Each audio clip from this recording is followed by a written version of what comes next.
आइए हम लोग परमेश्वर के वचन के लिए प्रार्थना करते हैं।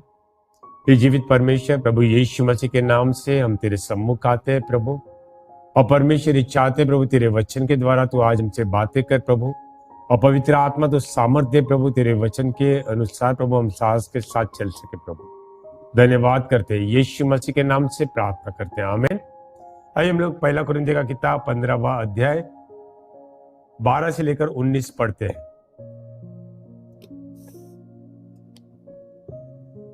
तब यदि मसीह का यह प्रचार किया जाता है कि वह मृतकों में से जिलाया गया है, तो तुम में से कुछ यह क्यों कहते हैं कि मरे हुओं का पुनरुत्थान है ही नहीं? यदि मरे हुओं का पुनरुत्थान नहीं है तो मसीह भी नहीं जिलाया गया, और यदि मसीह जिलाया नहीं गया तो हमारा प्रचार करना व्यर्थ है और तुम्हारा विश्वास भी व्यर्थ है। इससे भी बढ़कर हम परमेश्वर के झूठे गवाह ठहरते हैं, क्योंकि हमने परमेश्वर के विषय में यह साक्षी दी कि उसने मसीह को जिला उठाया। परंतु यदि मृतक वास्तव में जिलाए नहीं जाते तो उसने मसीह को नहीं जिलाया, क्योंकि यदि मृतक जिलाए नहीं जाते तो मसीह भी जिलाया नहीं गया, और यदि मसीह जिलाया नहीं गया है तो तुम्हारा विश्वास व्यर्थ है। तुम अब तक अपने पापों में पड़े रहो। तब तो वे भी जो मसीह में सो गए हैं नाश हो गए हैं। यदि हमने केवल इसी जीवन में मसीह पर आशा रखी है तो हमारी दशा सब मनुष्य से अधिक दयनीय है। सबसे पहले इस वचन में जाने से पहले मैं इसका पार्श्वभूमि बता दूं। प्रेरित पौलुस कुरिन्थ नगर की कलीसिया को ये पत्री लिख रहा है। उन्हें बहुत बातें सिखा रहा है। वो एकता में नहीं है, उनके अंदर फुट है, झगड़े कर रहे हैं, व्यभिचार है, प्रेम नहीं है, और भी बहुत सारी बातें गड़बड़ी कर रहे हैं कलीसिया में। सब आपस में बोल रहे हैं, कोई एक दूसरे के लिए रुक नहीं रहे हैं, और भी बहुत सारी बातें जो पत्री के अंत में आते हैं। तो ये बातें लिख रहे हैं। और यहाँ पे क्या लिख रहे हैं कि अभी तुम्हारे बीच में बहुत सारे लोग ये कह रहे हैं कि मरे हुए में से जी उठना नहीं है। वो विश्वास नहीं कर रहे। और पौलुस इस बात को समझा रहा है कि हमने तुम्हारे सामने क्या प्रचार किया है कि मसीह को परमेश्वर ने मरे हुए में से जिलाया है, तो हम सब जिलाए जाएंगे। ये बात जो है बहुत स्पष्ट है। लेकिन अगर मसीह को जिलाया नहीं गया है तो हमारा जो प्रचार किया गया है वो झूठा है, और तुम्हारा विश्वास करना बेकार है, व्यर्थ है।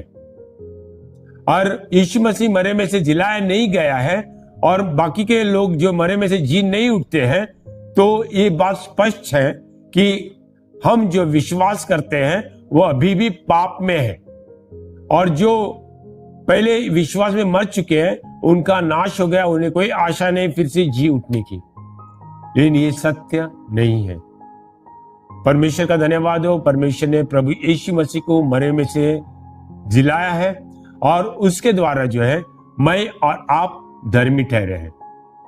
रोमियो 4:25 इस बारे में कहता है कि प्रभु यीशु मसीह के पुनरुत्थान के द्वारा हमें धर्मी ठहराया गया है। आमीन, हालेलुया। आज हम पाप के वश में नहीं है। लेकिन आज जो है मैं आपको 19वें वचन में ज्यादा देर रखना चाहता हूं। यहाँ पे इस प्रकार से लिखा है 19वें वचन में कि अगर हम केवल इसी जीवन में प्रभु यीशु मसीह पर विश्वास करते इसी जीवन के लिए, तो हमारी परिस्थिति सबसे दयनीय है। हमारे पास कोई आशा नहीं है। और ये इस वचन को मैं इसलिए बता रहा हूं क्योंकि हमें से बहुत सारे लोग ऐसे ही जीवन जी रहे हैं कि केवल यहीं पर प्रभु यीशु मसीह के बारे में, यीशु मसीह पर विश्वास करते हैं, केवल चंगाई के लिए विश्वास करते हैं, उनको नौकरी मिलने के लिए विश्वास करते हैं, उनका कर्जा खत्म होने के लिए विश्वास करते हैं, और यदि वो बातें नहीं हो रही किसी कारणवश तो प्रभु यीशु मसीह को छोड़ देते हैं। या कुछ लोग जो है प्रभु यीशु मसीह के पास से चंगाई को पाते हैं, सुसमाचार सुनते हैं, बपतिस्मा लेते हैं, और उसके बाद उनका जीवन अच्छा चलने लग जाता है, तो भी यीशु मसीह को छोड़ देते हैं। क्यों? क्योंकि उन्हें जो है ये आशा नहीं है कि उनकी जब मृत्यु आएगी, मृत्यु के बाद जो है जिलाए जाएंगे। ये आशा नहीं है। वो केवल ये सोच रहे हैं कि केवल हमको यहां पे जीना है। कितना साल हम लोग जिएंगे? 70 साल जिएंगे, 80 साल जिएंगे, बाद में कुछ लेना देना नहीं। अभी इसके लिए हम लोग खाएंगे पिएंगे, जो है कुछ करना है करेंगे, और फिर जो है आराम से मर जाएंगे। लेकिन मुझे और आपको प्रभु यीशु मसीह ने इसलिए बुलाया है कि हम जो है हमेशा के लिए प्रभु यीशु मसीह के साथ में रहें। हालेलुया। आइए हम लोग यूहन्ना का किताब में जाते हैं, 14वां अध्याय 3 वचन पढ़ते हैं। और यदि मैं जाकर तुम्हारे लिए जगह तैयार करूं, तो फिर आकर तुम्हें अपने यहां ले जाऊंगा कि जहां मैं हूं वहां तुम भी रहो। आमीन। प्रभु यीशु मसीह ने मुझे और आपको ये वायदा किया है कि वो हमारे लिए जगह बनाने को जा रहा है। फिर वो दोबारा आएगा और हम सबको वापस ले जाएगा। आमीन। हालेलुया। जो हम यदि जीवित है तो हमारा देह परिवर्तन हो जाएगा। यदि हम में से कुछ लोग मरे हुए हैं या मसीह में पहले मर गए हैं, तो वो जो है जी उठेंगे। आमीन। हालेलुया। लेकिन एक बात तय है कि मुझे और आपको प्रभु यीशु मसीह जिलाएगा यदि हम विश्वास करेंगे तो। आमीन। हालेलुया। देखिए, क्या आप इस प्रकार से जीवन जी रहे हो कि एक दिन आपको मरे में से जी उठना है, और जी उठने के बाद आप प्रभु यीशु मसीह को क्या बोलोगे? हमारा जीवन कैसे? यहां पे कुरिन्थ की कलीसिया जो है बिल्कुल संसार की तरह जी रहे थे। वो यीशु मसीह पर विश्वास कर रहे थे, लेकिन उनका जीवन जो है पूरे संसार की तरह था। वो व्यभिचार कर रहे थे, वो झगड़ा कर रहे थे, कोई एकता नहीं रख रहे थे, प्रेम नहीं था, और आपस में भाई भाई विवाद कर रहे थे, कोर्ट में जा रहे थे। और आज भी ऐसे ही है। जो संसार कर रहे हैं हम कर रहे हैं, विश्वासी भी कर रहे हैं। क्या कर रहे हैं विश्वासी? जो हर एक बातें, उनका कपड़े पहनने का तरीका, उनके हेयर स्टाइल, उनके जो भाषा, उनके जो तर्क, सारी बातें जो है संसार की है। संसार में जो है थोड़े से जवान होने के बाद जो है लड़कियों को ढूंढते हैं, लड़की लड़कों को ढूंढते हैं। कलीसिया में भी यही हो रहा है। संसार में जो है आज बहुत सारे तलाक हो रहे हैं, और हम लोग ये देख रहे हैं कि कलीसिया में भी जो अपने अभिमान के लिए एक दूसरे से लड़ रहे हैं और तलाक हो रहे हैं। क्या फर्क है? संसार में जो हो रहा है वही कलीसिया में हो रहा है। क्यों हो रहा है? क्योंकि हम लोग जो है इस बात पर विश्वास नहीं कर रहे हैं कि एक दिन हमको मरे में से जी उठना है और हमारे जीवित प्रभु के सामने खड़े होना है। देखिए, आज हम लोग बहुत बार जो है बहुत ज्यादा भरोसा डॉक्टरों पे कर रहे हैं। इस कोविड-19 के समय तो बहुत सारे लोग जो है और ज्यादा भरोसा करने लगे। लेकिन मैं आपको बता दूं, जो बहुत सुरक्षित समझ रहे, जिन्होंने सब कुछ सुरक्षा की बातें अपनाई हैं, उनको भी जो है कोविड-19 हुआ है, उनका परिवार को कोविड-19 हुआ है। लेकिन हमारी कलीसिया, जिनके ज्यादातर लोग भीड़ में रहते हैं, उनमें से केवल 2 लोगों को कोविड-19 हुआ है। एक सिस्टर अभी भी बीमार है, लेकिन परमेश्वर जो है उनको चंगाई देगा। लेकिन जो भाई जो बीमार थे उनको चंगाई मिली है। इतने लोग और इतने भीड़ में रहने के बावजूद जो है परमेश्वर ने मुझे और आपको महामारी से बचाया है। लेकिन यदि हम दोबारा मौका मिलेंगे तो सबसे पहले सलाह डॉक्टर से ही लेंगे। बहुत बार जो है हम लोग नौकरी पर इतना पूरी तरह से निर्भर है कि नौकरी को हमारा ईश्वर बना के रखा है। हमने जो है धन को हमारा ईश्वर बना के रखा है। क्यों? क्योंकि हम संसार की तरह जीना चाहते हैं। हम ये सोचते हैं कि हमारा एक नाम रहे हमारे बाद, हमारे बच्चे जो हैं उनको एक अच्छा भविष्य मिले, हमारे पैसों के द्वारा हम सोचते हैं, और भी बहुत सारे बात जो है संसार की तरह ही सोचते हैं। कुछ लोग जो है सबसे आधुनिक मोबाइल चाहते हैं, भले उनके पास काम धंधा नहीं है, लेकिन मोबाइल जो है आईफोन चाहिए। कुछ लोग जो है कपड़े एकदम ब्रांडेड चाहिए उनको, भले काम धंधा नहीं है, उनके माता पिता की भी उतनी काबिलियत नहीं है, लेकिन फिर भी वो ऐसा ही चाहते हैं। और भी बहुत सारे तरीके जो है जिसकी वजह से जो है वो कर्जे में जा रहे हैं, उनके परिवार कर्जे में जा रहा है। कुछ लोग जो है कार चाहते हैं, कुछ लोग ऐसे बड़े बड़े घर चाहते हैं, और इसके लिए बहुत कर्जे में गए। मैं ये नहीं कहता कि ये सारी चीजें नहीं चाहना है, लेकिन परमेश्वर पे निर्भर रहो इन बातों के लिए, परमेश्वर देगा। आमीन, हालेलुया। हमको संसार के तरीकों को नहीं अपनाना है। बाइबल कहता है संसार के सदृश मत बनो। बाइबल ये कहता है कि हमने जो है स्वर्गीय बातों पर ध्यान देना है, पृथ्वी की नहीं। स्वर्गीय बातों मतलब क्या है? परमेश्वर की बातें, उस पर ध्यान देना है।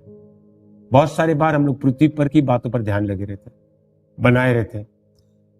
मैंने बहुत बार सुअर का उदाहरण दिया है, एक बार फिर से मैं आपके सामने उदाहरण देना चाहता हूं। देखिए, मैं जहां पे रहता था वहां पे सुअरों को चराते हैं, और वो जो है मैंने एक भी ऐसे सुअर को नहीं देखा है अपने गर्दन को ऊपर उठाकर वो जा रहा है। हर एक सुअर जो है नीचे जमीन पर जो है कुछ ना कुछ ढूंढते हुए जाता है, उनको खाना ढूंढते हुए जाता है। हम में से बहुत सारे लोग भी ऐसे ही है। हमारी जिंदगी भर जो है हम लोग ये चाहते हैं कि यहां पे से कुछ मिले हमको, वहां से कुछ मिले, यहां से मिले, वहां से मिले, और हमारा समय जो है हम धरती की बातों पर लगाए रहते हैं। लेकिन सुअर जो है एक समय पर आसमान की ओर देखता है, और वो समय रहता है जब उनको मार डालना रहता है। उनको जो मारते हैं, सर जो है आकाश की ओर रखते हैं और उनको मारते हैं, और तब वो शायद देखकर सोचता रहेगा कि मैंने क्या खोया, मैंने क्या, ये तो कुछ देखा ही नहीं। बहुत सारे लोग ऐसे ही हैं, मृत्युशैया पे आते हैं, चारपाई पे लेट जाते हैं, और तब उन लोग देखते हैं कि इतना सारा था करके, और तब उनको परमेश्वर की भी याद आ जाती है। जब परमेश्वर के लिए कुछ कर ही नहीं पाते तब याद आ जाती है। हम लोग ने पूरी जिंदगी जो है ऐसी बातों में गुजारी होगी, लेकिन परमेश्वर का वचन क्या कहता है हम लोग देखते हैं। मत्ती का किताब 6 अध्याय 19 से लेकर 21 तक हम लोग पढ़ते हैं, और यहां पे इस प्रकार से लिखा है, अपने लिए पृथ्वी पर धन संचय मत करो, जहां कीड़ा और जंग नष्ट करते हैं, और जहां चोर सेंध लगाकर चोरी करते हैं, परंतु अपने लिए स्वर्ग में धन संचय करो, जहां न कीड़ा और न जंग नष्ट करते हैं, और न ही चोर सेंध लगाकर चोरी करते हैं, क्योंकि जहां तेरा धन है वहां तेरा मन भी लगा रहेगा। आमीन, आमीन, हालेलुया। देखिए, जहां पे हमारा धन है वहां पे हमारा मन होता है। एक सिस्टर जो है अपने चर्च के फैमिली कैंप में गई थी, और उन्होंने जो है अपने घर को लॉक करके गए थे, सारा कीमती चीजें जो है दूसरे के यहां रखकर वो वहां पे किसी को सोने को बोलकर गई थी। और कैंप में से वो बार बार फोन कर रही थी कि क्या आप वहां पे गए सोने के लिए, बराबर सुबह बराबर टाइम पे गए क्या, वहां पे सुबह सुबह चोर लोग आते हैं। इस प्रकार से बहुत चिंता थी। क्या था, उनके पास कोई ज्यादा धन नहीं था, लेकिन टीवी या कोई ऐसी बातें जो है उनको उल्टा डर लग रहा था। क्या है, जहां पे हमारा धन है वहां पे हमारा मन रहेगा। हालेलुया। अगर आप पृथ्वी पर धन इकट्ठा करोगे तो धन के लिए जो है आप कोशिश करते रहोगे वो सुरक्षित रहे, और आप कहीं पर भी जाओगे आपको उसके बारे में फिक्र रहेगी कि क्या मेरा धन जो है बराबर है, कहीं चोरी नहीं हुआ, कोई लॉस नहीं हो रहा है। इस प्रकार से आप सोचते रहोगे। लेकिन परमेश्वर का वचन कहता है कि हमने जो है धन इकट्ठा करना है स्वर्ग में। और स्वर्ग में धन इकट्ठा कैसे करोगे? आज आपको परमेश्वर ने जो है बचाए रखा है। बहुत सारे लोग जो है इस समय डर गए थे। पहले जो है कम से कम जो लॉकडाउन चालू हुआ तभी इतने डर गए थे कि थोड़ी चीख भी आ रही थी, तो वो डॉक्टर के पास नहीं जा रहे थे, परमेश्वर के पास जा रहे थे। परमेश्वर, ये बीमारी मुझे ना हो। आप समझ रहे? और परमेश्वर से हमने कहा कि परमेश्वर हमको मृत्यु से बचा, हमारे परिवार को मृत्यु से बचा। हाँ, परमेश्वर ने बचाया है, लेकिन इस जीवन का अब आप क्या करोगे? आपको अब जो है स्वर्ग में धन इकट्ठा करना है। हालेलुया। कैसे धन इकट्ठा करोगे? आपको परमेश्वर का काम करना है। आपका नौकरी जो है परमेश्वर के लिए इस्तेमाल करना है। आपका धन जो है परमेश्वर के लिए इस्तेमाल करना है। आपका टैलेंट जो है परमेश्वर के लिए इस्तेमाल करना है। आपके बच्चे जो है परमेश्वर के लिए इस्तेमाल करना है। जो कुछ भी आप कर सकते हो परमेश्वर के लिए, वो आप करो। मैं कहता हूं, इससे बड़ा कोई धन नहीं है, इससे बड़ी कोई संपत्ति नहीं है कि आप स्वर्ग में धन इकट्ठा करो। आपको परमेश्वर के बारे में ज्यादा जानना है ऐसे समय पर, क्योंकि मैं बता दूं, परमेश्वर का वचन कहता है कि ज्ञान के न होने की वजह से, परमेश्वर के ज्ञान के न होने की वजह से उसके लोग नाश हो रहे। हम लोग इस बात को समझ ही नहीं रहे हैं कि हमको परमेश्वर के पास एक दिन जाना है। प्रभु यीशु मसीह हमको लेने को आएगा। हम लोग केवल यहीं के बारे में सोच रहे। हमारे नजर को हम एक बार फिर से परमेश्वर की ओर लेकर जाए। एक अच्छा मौका मिला है मुझे और आपको। परमेश्वर का धन्यवाद हो। मेरा पूरा विश्वास है कि लॉकडाउन के बाद जो है, अनलॉकडाउन चालू हुआ है, उसके बाद जो है हम वापस कलीसिया में मिलेंगे, लोगों को सुसमाचार बताएंगे, हम लोगों को जो उत्साहित करेंगे परमेश्वर के पास आने के लिए। लेकिन केवल एक व्यक्ति ने, दो व्यक्ति ने, सारा कलीसिया जो है, मैंने और आपने, हमारा थोड़ा थोड़ा योगदान करना है। ये योगदान जो है, आप यहाँ पे कलीसिया को ही नहीं बढ़ा रहे हो। यहाँ पे कलीसिया को बढ़ाने का मतलब क्या है? आप लोगों को परमेश्वर के पास लेकर आ रहे हो। जब आप परमेश्वर के पास लोगों को लेकर आओगे तो अपने आप ही आपका धन जो है वहां पे इकट्ठा हो रहा है। Hallelujah, hallelujah. क्या आप तैयार हो? परमेश्वर के लिए ये करने को आपको तैयार होना है। देखिए, परमेश्वर ने आपको क्या कुछ नहीं दिया है। एक समय जो है आप बर्बाद होकर आ रहे थे, आपका जीवन बर्बाद था, आपका कोई मूल्य नहीं था, तब परमेश्वर ने आपको बुलाया है। प्रभु यीशु मसीह ने अपने बलिदान के द्वारा जो है आपको पाप से ही क्षमा नहीं दिलाया है, आपको बीमारी से चंगाई दिया, आपको दरिद्रता से छुटकारा दे दिया और आपके जीवन में बहुतायत के आशीष लेकर आए। लेकिन आज आप केवल आशीष में उलझ गए हो और आशीष देने वाले को भूल गए कि उसने आपके लिए कितनी बड़ी योजना बना के रखी है। इस धरती पर की बात नहीं कर रहा हूं, इस धरती पर भी आपके लिए योजना है, लेकिन इसके बाद जब मैं और आप प्रभु के पास जाएंगे, देखिए, हम कितना भी प्रार्थना करेंगे, अगर प्रभु यीशु मसीह के आने में देरी होगी तो निश्चय हमें मृत्यु आनी है। अगर प्रभु यीशु मसीह जल्दी आए तो भी हम क्षण भर में ही परिवर्तित हो जाएंगे। लेकिन जो मरे हुए हैं, जो प्रभु यीशु मसीह में, वो जी उठेंगे और हमको जो है प्रभु यीशु मसीह लेकर जाएगा। क्या आप इस दिन की कल्पना तो करते हो क्या? अगर आप इस दिन की कल्पना करते हो तो आप इसके लिए कुछ विश्वास का कदम उठा रहे हैं। परमेश्वर आपसे बहुत प्यार करता है, लेकिन केवल आपसे ही नहीं प्यार करता है। इस संसार में प्रत्येक व्यक्ति से परमेश्वर प्यार करता है और इसलिए वो ये चाहता है कि आपने प्रभु यीशु मसीह को जाना है। वही बात जो है आप संसार को बताएं। लोग नाश हो रहे हैं। परमेश्वर की इच्छा ये नहीं है कि एक भी व्यक्ति नाश हो, लेकिन परमेश्वर ये चाहता है मेरे और आपके द्वारा उनको सुसमाचार मिले।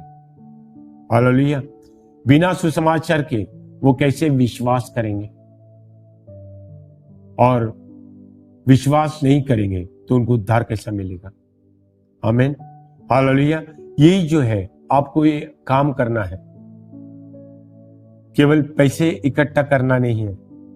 मैं बता रहा हूं, देखिए, आपकी इच्छा, आपकी योजना है, अच्छी है, अगर आप पैसे इकट्ठा करते हो तो भी, लेकिन आप जिसके लिए इकट्ठा करते हो, क्या वो उसका आनंद उठा पाएंगे?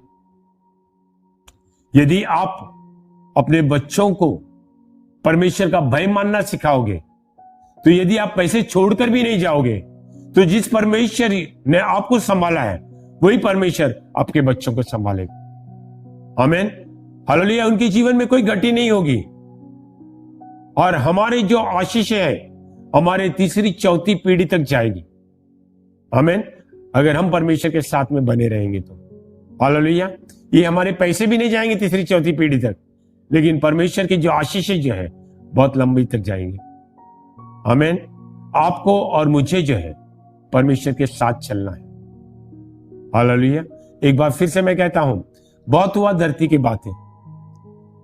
जब आप बीमार थे और आपने प्रभु यीशु मसीह को कहा होगा कि परमेश्वर, प्रभु यीशु मसीह मुझे एक बार बचा ले, ये जिंदगी तेरे काम में आएगी। बहुत बार जो है आप मुसीबत में थे, तब आपने परमेश्वर से वायदा किया होगा, परमेश्वर यहां से बचा ले, मैं तेरे बहुत काम आऊंगा। आज परमेश्वर आपके उस सारे वायदों को आपको याद दिला रहा है, और आपसे ये चाहता है कि आप परमेश्वर के साथ में चले। आमीन, हालेलुया। कि आप चलने को तैयार हो? वही कुछ बातें जो है आपको छोड़ना है, यहां की बातें, पृथ्वी की बातें जो है। मैं नहीं कहता कि आप काम धंधा नहीं करें, बहुत जरूरी है काम धंधा करना। परमेश्वर का वचन कहता है, जो काम नहीं करता है वो खाए भी नहीं। जो अपने परिवार को जो संभालता नहीं है, वो अविश्वासी से भी बदतर है।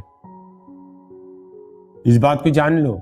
लेकिन आपके काम के साथ में अपने परमेश्वर का कार्य करना है। आमीन, हालेलुया। जहां कहीं भी आप कुछ कर सकते हैं, हर चीज में अपने परमेश्वर के लिए करना है। अब अगर विश्वास का कदम उठाओगे, परमेश्वर का पवित्र आत्मा आपको सहायता करेगा, आपके लिए ऐसे दरवाजे खोलेगा जिसकी कल्पना भी आप नहीं करते। लेकिन एक बार विश्वास का कदम उठाकर देखो, एक नई शुरुआत हमारे जीवन में हम लोग करें। Hallelujah, hallelujah. क्या आप तैयार हो? परमेश्वर का प्रेम, प्रभु यीशु मसीह का अनुग्रह और पवित्र आत्मा की सहभागिता आपके साथ सदा सर्वदा बनी रहे। आमीन।